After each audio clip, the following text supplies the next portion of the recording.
I'm going to use my food processor here. Make sure your food processor is clean. I'm going to need parsley right here. And I'm going to need onion. And I'm going to need garlic. We're going to spice it up with salt, pepper, cumin, coriander, and you can add a little bit of cayenne pepper for the one you like some heat. So we're going to start with the garlic. In some places you see it rather garlicky. You don't want to really add too much of that. Probably 2 cloves of garlic on about 3 cups of garbanzo beans is adequate. Here we are. And then I have, for this amount, I'm going to use half an onion, medium size. I'm just going to roughly cut. We'll take that into my food processor, and then I'm going to add my garbanzo.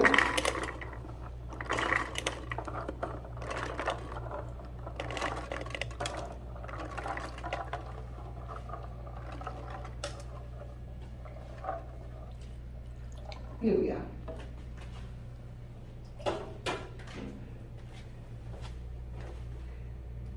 We can add the seasoning after you already got it going. Sometimes I like to add a little bit of coriander seed. Even it will break a little bit, so you can actually bite on a couple of pieces. It really makes a lot of difference. So I'm going to just add a few here. Also, you need baking soda. Or if you don't want a baking soda, you can add also eggs instead, just to give it a little bit of fluffiness. And we'll add that afterwards. So we have that. Now we're going to add the parsley. You can add the parsley with the stems also. So I'm just going to cut them.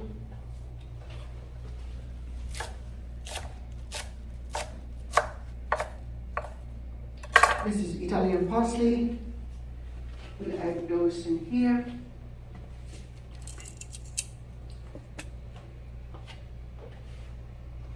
And then, like I said, we will add the salt, pepper,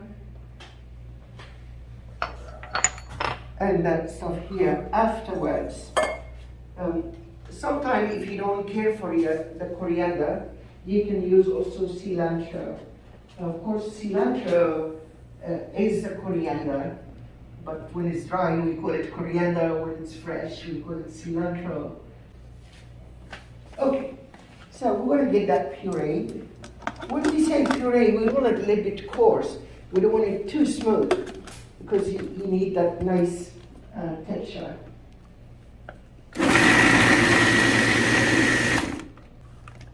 I don't want it too soft. So you want it some pieces so you can have a nice texture when you eat them. I'm going to pulse them.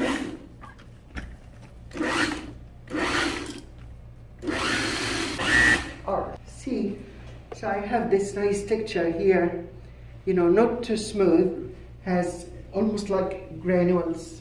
So this is a good texture right here. So I'm going to get this into the bowl.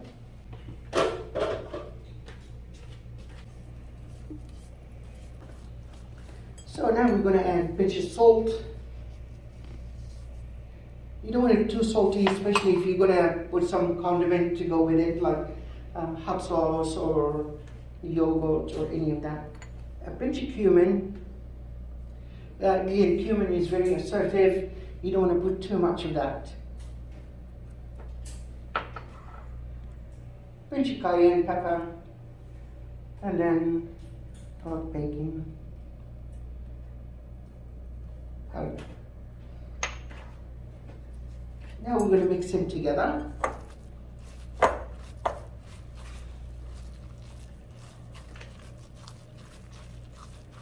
And it's a good idea to do them like half an hour before you cook them. And because that allow everything to marinate together, it's almost like a little bit of a fermentation.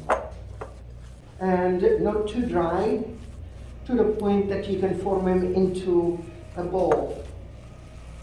I always like to make the falafel round, not flat. So when you bite on it, you have the crunchy and you have the soft in the center. But when it's all flat, it just doesn't really have that of a good texture. You should how you do them in the Middle Eastern markets.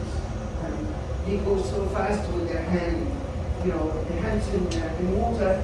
So you take a piece, put it and then flip them over. It's just amazing. And nowadays they came up with so many different gadgets that you can make falafel because it became a little bit popular. So now we're going to take the mixture. And it's a good idea to make one and taste it first. If it needs more salt, then you can adjust.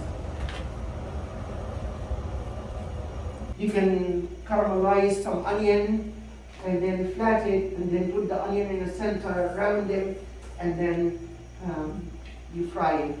Also in some area they will put pine nuts in them, which is also fantastic. But again, a little pricey. Just covering this here and turn the fire down. So my oil is going. I'm going to get a plate with some paper towel, 375 degrees, the oil. Don't make it too hot. If you make it too hot, it will cook it, yes, outside, but inside will be fully cooked. Even it's still edible because that's all nothing raw in there. So always the condiment that goes with the falafel is tahini, which is a sesame paste with lemon, vinegar, garlic, just cumin and salt. That's one. Also can go with tzatziki, which is yogurt and cucumber salad. It can go also with tomato, lettuce and onion. I mean, that's how you get it when you order it. But of course, the best falafel is to eat it when it's fresh. Sometimes you see it in the store in a wrap, and then you're biting on cardboard. Take them, just press them a little bit toward the wall here, and then they will come right ready here. So now if you want to put the sesame, you can put the sesame over the top and just press them down like that. Okay, so we are going to try a little bit of crumb to make sure that my oil is ready. See, now it's done. I'm going to turn it to the temperature that we like, which is about 375. Make sure that you don't add too much water into your scoop, otherwise we'll be again going all over here.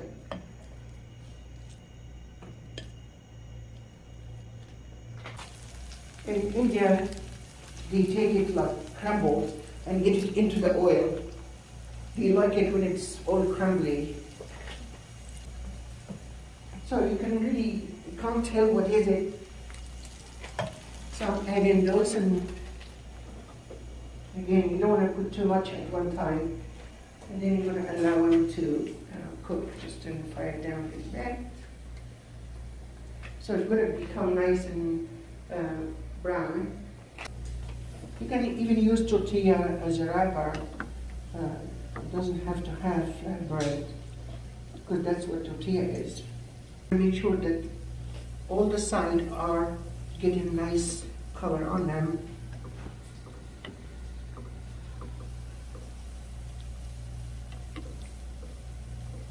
So So, Chef, how do you know that it's completely cooked inside? Do we Use the timing. No, you don't put anything to touch it. It's just once the outside it's getting that nice brown color, there, it's ready to go. So you don't need to like get a thermometer and feel it because it's not that thick. So this is almost done. I'm going to take those out.